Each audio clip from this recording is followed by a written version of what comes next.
Well, I'm delighted to be here. You know, we all like to talk, but at home, not too many people like to hear what I have to say. And I'm delighted to see that you come all to hear what my outlook about leadership. When Juliana and Brian came to talk to me, the first thing I told them, I said, leadership is really something that is not very familiar with what I do, what I learned, though I know there are hundreds of books about leadership, about workshops, about leadership, how you become a leader. And I think you become a leader because the opportunity to be one presents to yourself. So I have the slides because just in case you don't understand me, you can always read it. And then second, I know I don't get sort of sidetracked about all these millions of ideas that are coming to my brain at one time. Leadership, you know, you have to go to the dictionary, especially because English is not my first language, to understand exactly how the rest of the people understand leadership. It is an individual that influences other people to follow them. And of course, in this leadership role, we all have our ethics and our values and our beliefs that will kind of mold what a leader is all about. But the most important thing about leadership is that bosses are not leaders, though they believe they are. It would be wonderful to have all our bosses being leader. Unfortunately, they are not in that point, selected in that position because of their leadership, but simply because they're in the right place at the right time. My kind of leadership is based on creativity. And maybe that's because that's the realm of my work, both as an artist, as an architect. For me, creative ideas are really today the most important thing in the society in which we're living. And creativity in the dictionary is amazing that still today creativity is part of creating a work of art. But in reality, creativity is not a work of art.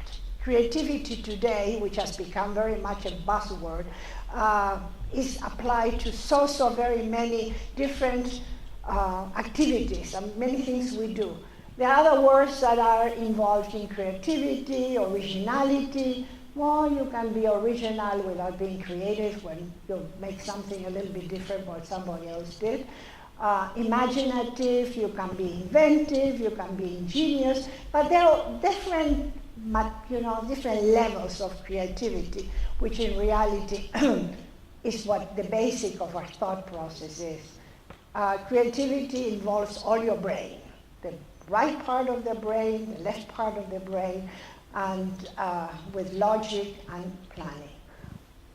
Can creativity be taught? Definitely so. I'm convinced that we all can be creative, one way or the other, trying to think differently. But we have to encourage this. We have to encourage this for a long time, and since we were small. And I was referring before about creativity in different companies, that now there are businesses who really encourage creativity. And actually yesterday, there was an article, and if you read the Wall Street Journal, you will read that better ideas are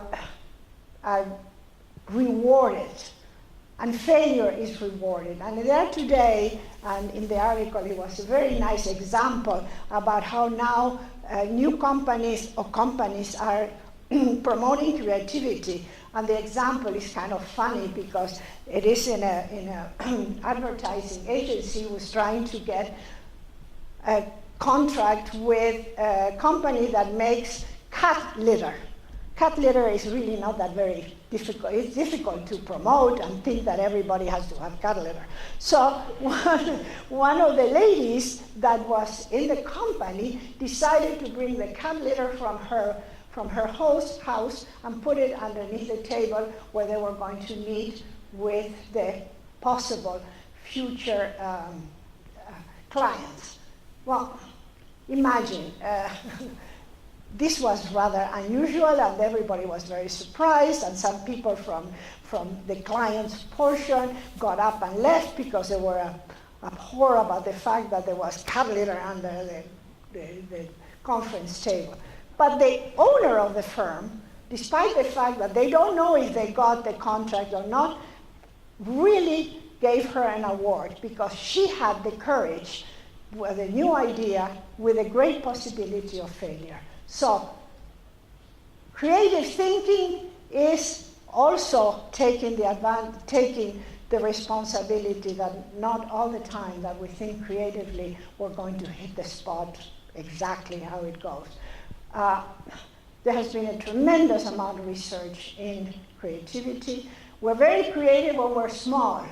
For each idea, we have 60 solutions. Then we become educated, and where our world becomes smaller and smaller, and it's only one road because that's more or less the road we know. And so our creative ideas are always encased in that narrow road of our educational system, our education, either our degrees or the work we do. So we have to try, we have to be brave and try to get out of that road. Now, creativity and geniality and being a genius, I guess we all try to be one. It's, I think it's possible. But I think it's possible in the same relation as it is the effort that you want to do, that you want to put into your creative ideas or your creative thoughts or your creative possibilities. I guess if we all practice 16, 17 hours a day piano, we might have possibility of becoming a Mozart. And if we practice tennis for 10 hours a day, we may be Vanessa Williams. But how many of us are really ready to make that commitment to one part of our life, forgetting about pretty much or leaving behind all the other ones? So we have not too many geniuses, but we have many creative people. The idea of a creative class has been around, and an artist started this, coined this idea in 1994.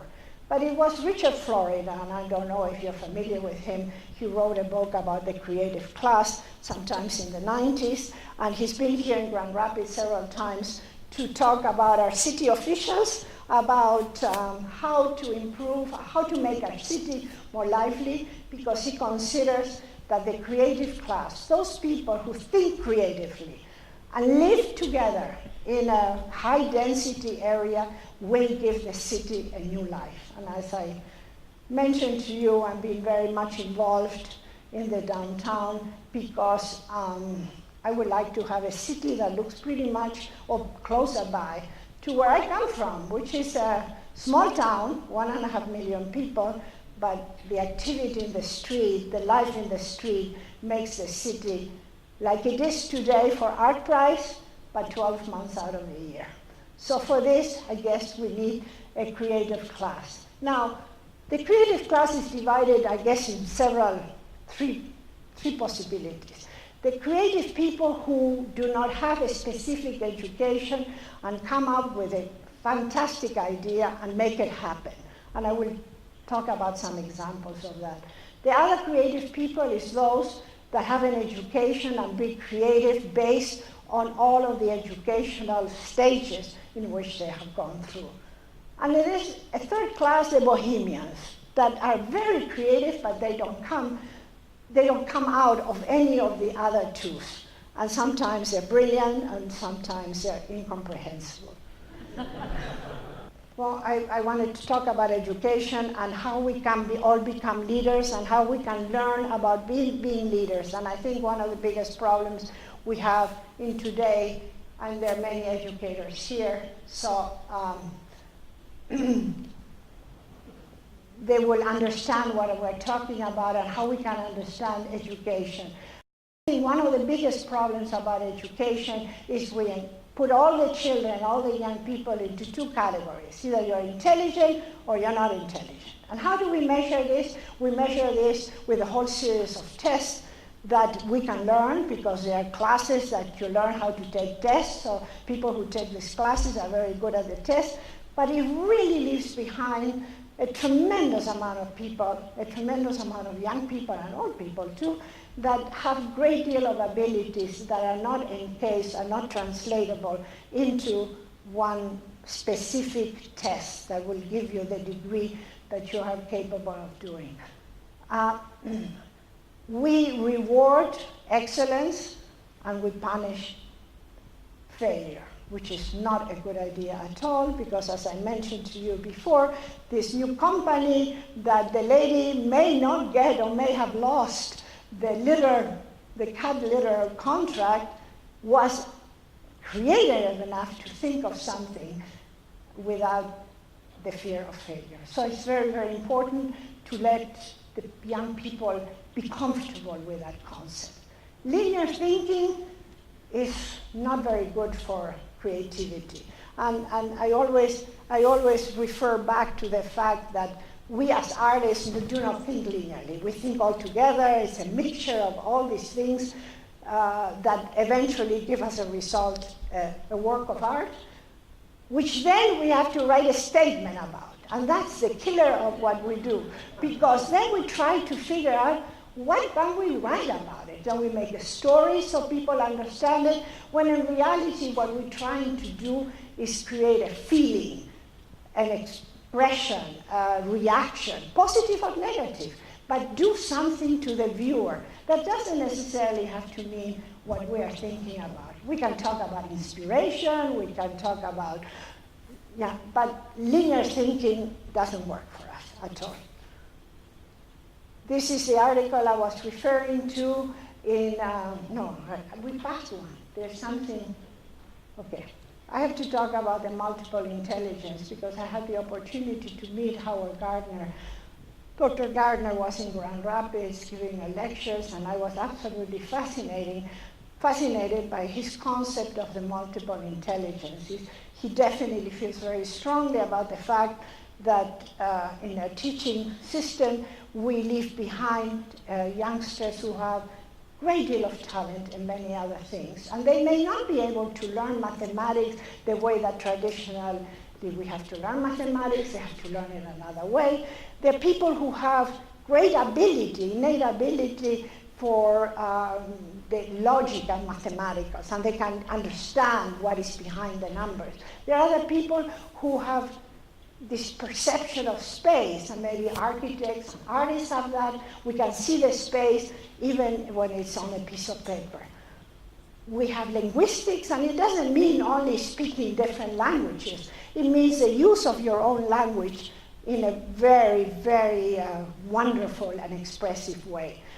Those are people who write, I guess. The kinetic people, the people who play games or play football or basketball, that are able to perceive the game before it even happens. They may be terrible, and sometimes you hear these people speak on the television and they're completely inarticulate, but when they leave that position and go into their own realm, they're fantastic. They can do things that you could never imagine doing. Interpersonal and extrapersonal is very important, because I think we all have to know what we're good at, and we have to accept that we cannot be good in everything, and we should work on those things that we're very good at and kind of try not to hide, but not to promote the ones that we have not the talent to do it. And the extrapersonal is the people who understand other people, which, there are some fantastic people. Some of our politicians, I guess, will enter into this, despite the fact that the end result of understanding us is not very good at the end, but nonetheless, they try to remember your name, they try to remember what you do, they try to remember how you stand in society. And so I think people who are in sales and marketing would be very, very good will have that kind of intelligence. And then the naturalistic, intelligent, those people who feel very comfortable in the outside environment, who can understand what happens in the natural world and translate this into new knowledge. I mean, feel comfortable sitting in the middle of nowhere and finding beauty and knowledge and into all of this. The people who study, they're farmers. People who farm are very much in tune with what the land gives them.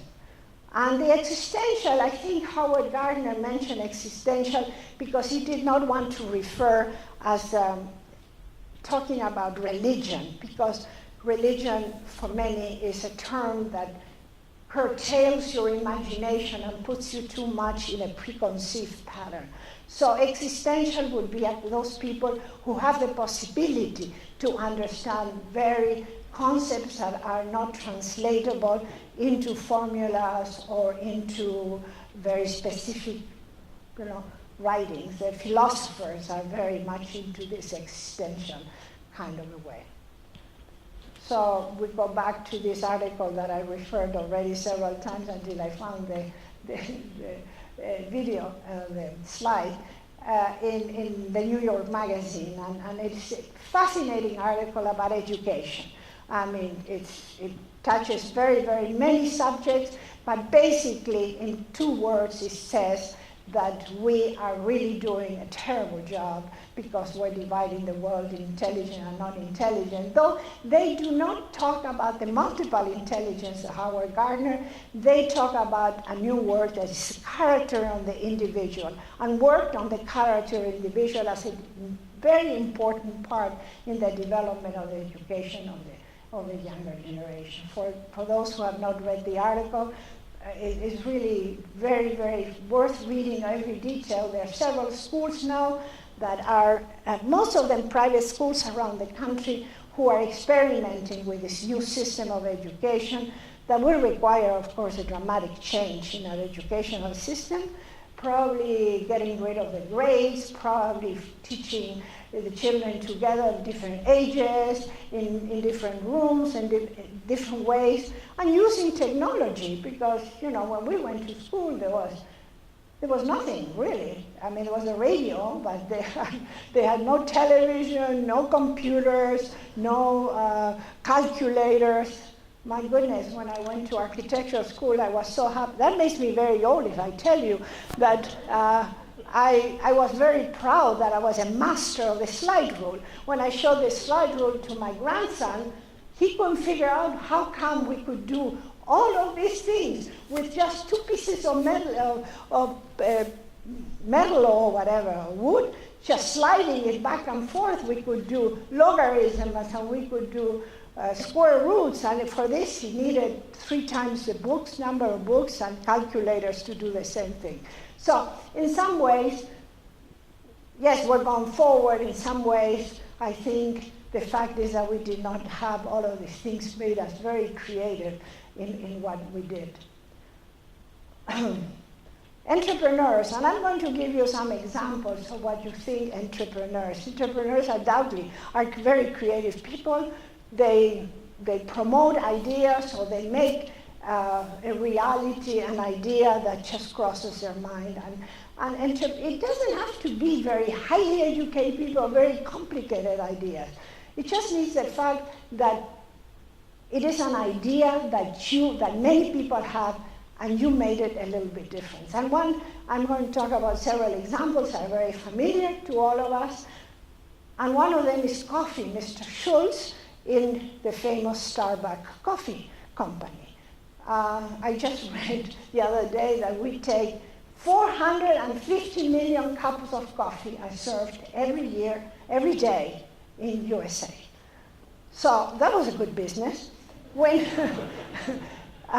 Mr. Schultz, who eventually became associated with Starbucks, worked with a company, when at the time, this was in 1980s or 1970s, when coffee was served here, and let me tell you, I hope I don't offend you as US citizens, but the coffee in America was terrible. I mean, when Europeans or Latin Americans came here, had a cup of coffee, everybody said, it's like umbrella juice. I don't know if you remember that in the old times there was these black umbrellas that were not color fast, and so when it rained, they gave this brownish color that was a little brown. And I never tasted it, but the American coffee was pretty much like that. And I think for the rest of the people, the 200 million Americans, 300 million America was okay. For the 2 or 3 million people that traveled to the United States every year, it was not. Mr. Schultz went to, and I'm cutting the story short because it's very long and I only have half an hour to speak. He went to Europe, and of course in Italy, coffee is something very important. Not only it becomes a very good drink, but it also is a place to meet people, and everybody in the morning, the first thing they do, they get up and they go to the coffee in the corner or whatever it is and meet their friends and are served in a jiffy, in a minute. They prepare the coffee by a barrister who's very nicely dressed with a white shirt, black pants, and bow ties. So he thought this was a new idea with something that everybody took every day to promote the coffee in America. And he tried it.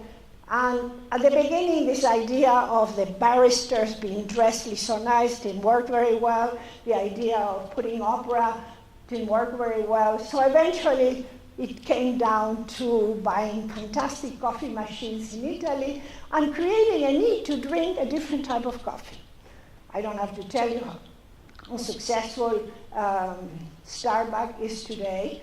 And it was really a very simple idea. Only that 250 million cups of coffee are served every year, and somebody thought we can really bank on it and charge you 3 times or 4 times as much, and everybody pays it very happily. Netflix, no, that's a new phenomenon of this century. Blockbuster was been around for a long time, renting us CDs, and everybody thought it was wonderful. We went to the Blockbuster that was at the corner of our, where we lived, and selected it. Until one day, Mr. Hastings thought that he was overcharged with late fees. He got very upset about it. And he says, this cannot be possible, and we're going to make something different. And created this company with a flat fee that you rent the CDs, just because he was charged a little bit money, he was creative enough to find a solution to the problem. Today, Netflix has 200 million or 300 million subscribers, and though lately, I'm sure you read in the news, that they are undergoing some problems because they became greedy, they wanted to charge too much, and the public objected to it. So they have now 2 companies, because on the other hand, they're very creative too, and they know that the CD is going to disappear. In a few years, we'll have a collection of CDs next to collection of VCRs and next to collection of all the other elements that we have using for entertaining, because we're going to be able to watch the movies in direct stream. So they're preparing, they're moving, so they don't want it to happen at Blockbuster. That was an incredible company that was successful for more or less 20 years, I think. Okay, what about the water? I mean, this is really been an incredible change in how people drink water. Before, we drank water when we got up in the morning, or we went to work, or we went to a restaurant. Now, we cannot leave our house without a bottle of water. I mean, it's like going to the desert. Everybody carries water. I mean, we go to church, they carry water. We go to the concert, and people have a bottle of water. I don't know what happened to us before. There must have been thousands of people in the street dying of thirst. But don't you think that is a very creative way of saying, yes, you drank water all the time, but now you really need it 24 hours a day, and you have to carry it with us. Perrier started this many years ago, and when they started to export it to US, somebody picked it up and made it an incredible business out of it. The last example of just fantastic entrepreneurship is Whole Food Market, and we were just talking with somebody about that. Whole Food Market was started by a company. It went through different changes, but they decided to market the market, the fruit or the vegetables that came from the surrounding areas. Then, of course, it came the craze of organic. But what was very interesting in Whole Food is how they merchandise. You went to Whole Foods supermarket and you saw the display of apples or oranges, and it looked so fantastic that instead of buying one, you bought 10 because it was a joy to the eye.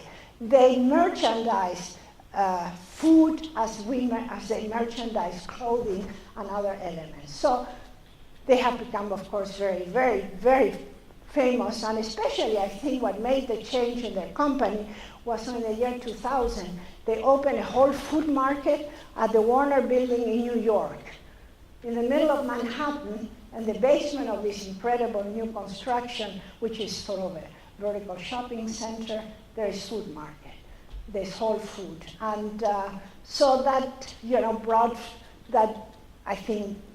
brought the idea to the general public. And today, all supermarkets, in one way or the other, have copied the merchandising technique of Whole Foods. So again, you see this is an idea of an entrepreneur that saw more than what everybody thought and market on it. But I have to talk, of course, about creativity in my field, architecture, because that's the second part. This is the creativity based on education. And of course, there are hundreds of examples of very creative architects, especially now the young generation, who is much more bold and much more eager or much more ready to experiment than my generation and the generation of the two people, which are the generation of the two examples that I'm going to give. One of them is Frank Gehry, who was kind of the enfant terrible of the architecture when in 1971.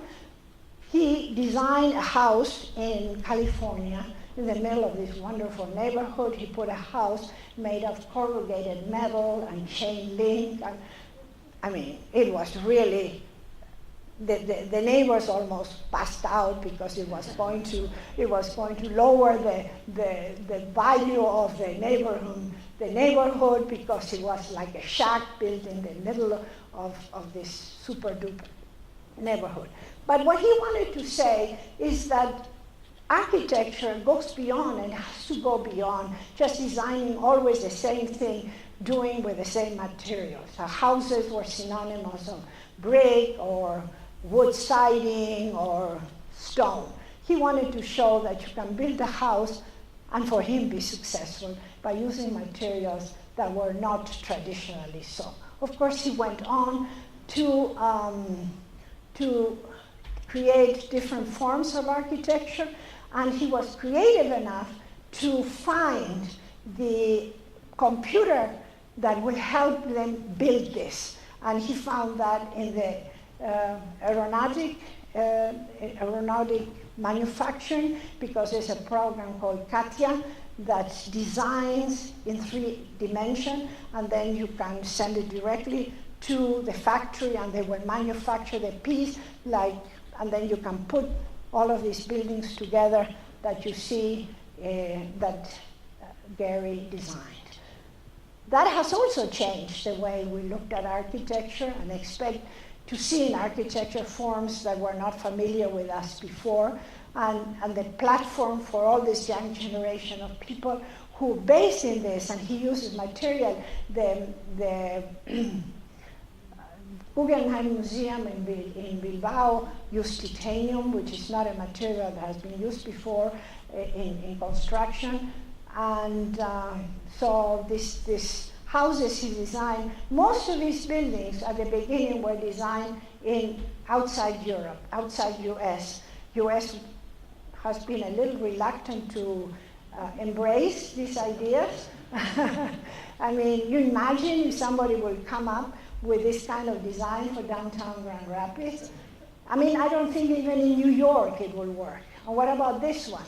Most of these one is in the Czech Republic, if I remember correctly. The other one is in Austria. And of course now architects are expanding their horizons and designing other things that are not traditionally, we didn't learn how to design these things in school, which is ceramics, and most of them now design jewelry. The second architect that I would like to talk about is Zaha Hadid. Zaha Hadid is an architect born in Baghdad. She was a mathematician and afterwards studied in London and became an architect and is presently offices in London. Zaha Hadid worked for many, many years with projects that were not possible to be built. They were so far out, so way out in their thought process that it was difficult to find a client first, and also the possibility of finding the people who could build this for her. But she was persistent and she believed in herself. I mean, she's a very interesting woman. She's very big, much taller than I am, and her personality is kind of overwhelming and goes very well with what she designs. She won a competition in Singapore in the year 2000 that launched her in the international market, and today her work is seen around the country and even in the United States. This is a ski jump that is very, very beautiful. You see it when you drive towards Austria. But she did design a building in Cincinnati, Ohio, which is that Contemporary Art Center. That is within her designs. This was toned down tremendously, but it is. I visited it. It's an interesting building. This Hotel Puerta America, and the drawing, the photographs are difficult to see. Puerta America, that's another interesting concept of how creatively you can be different from the others. There are hundreds of hotels in Spain, and this company wanted to build a new one and trying to make a difference and say why people would stay here and not in a Hilton or in a Marriott. They decided to invite the top architects of the world to design a floor or a room. So you went to the hotel and you decided to stay in Foster room, or you decided to stay in a Zaha Hadid room. And there were a long list of about 20 architects who designed these different floors. We stayed in Zaha Hadid room because I was fascinated by her concept of designing. The room, as you see, is all white. There were no straight lines. Everything was sort of flowing because it was done in a material similar to corian, a plastic material that is formed. But you realize once you go through this experience of staying in a room like this, that it was really unsettling because every time you put something, it fell down, fell on the floor. The bathroom, and you see on one side here, the bathroom, that thing down there is the wastebasket. And the shower had this form that you stood in the shower and you felt that you were in a spaceship because it had no edges. Everything is surrounded. And the color, of course, the white color was, more disruptive, I think. But we enjoyed it. It was a great experience. And so I decided next time we should go and stay in another room because every time you go to the hotel, you have a different experience. Zaha Hadid, of course, has left also the realm of traditional architecture and now is designing shoes, as you can see there, some for Lacoste, and the shoes have a different look. They look different from what Jimmy Choo or whatever, all of these super designers of shoes are doing. They have this twist of somebody who's not trained as a shoe designer. She designs cars too, and maybe someday some of our big car manufacturers will be daring enough and try something like this. This is part of an exhibit presently at the Philadelphia Museum about Zaha Hadid and the possibilities of design. We talked design, being creative means that you have to change the world in which you live. And as we very well know, and I mentioned, I refer something like this of how somebody asked me what we could do to improve the city and what we would do on a regular basis to make it more livable, more attractive. And I answered the change is difficult. It's difficult for big companies. It's because they're being, they're so used of doing ABC, and that's the way it's going to be. And the example is that they just fixed Granville Avenue. They spend a ton of money, and they continue to put the parking meters. Parking meters are a sign of 50, I don't know how many years ago. It looks ghastly. And somebody was mentioning, Ralph Auelstein was telling me that the parking meters came from this idea of the time of the horses, that they put these pilasters there to hold the horses. And now we change the horses with the parking meters. They look ghastly the same, and maybe someday the city will come to the idea that they do have to change and look into the future to make things looking much better, but not easy. So we keep on trying to make the big companies change, and because life is a change. Life is a change because, unfortunately, we grow old, we change, we cannot move as fast as we did, we cannot, do maybe all the things, so we have to adjust. So change is inevitable. What we can change is how we grow with it, how we use the changes that we cannot, you cannot leave behind, and we make it very positive. So growth, and I hope everybody thinks very positively, including the city that has to grow into becoming a much more modern and contemporary environment. So, since the future is not predictable, I think we have to work hard to invent it. So that's what Alan Kay said. And thank you again for giving me the opportunity to share. I have many more thoughts, but I could not put them all together here, about how all of us could be creative, how can we be genius, and how do we have to change every day to adjust to all the possibilities that our city and our environment has to offer. Thank you.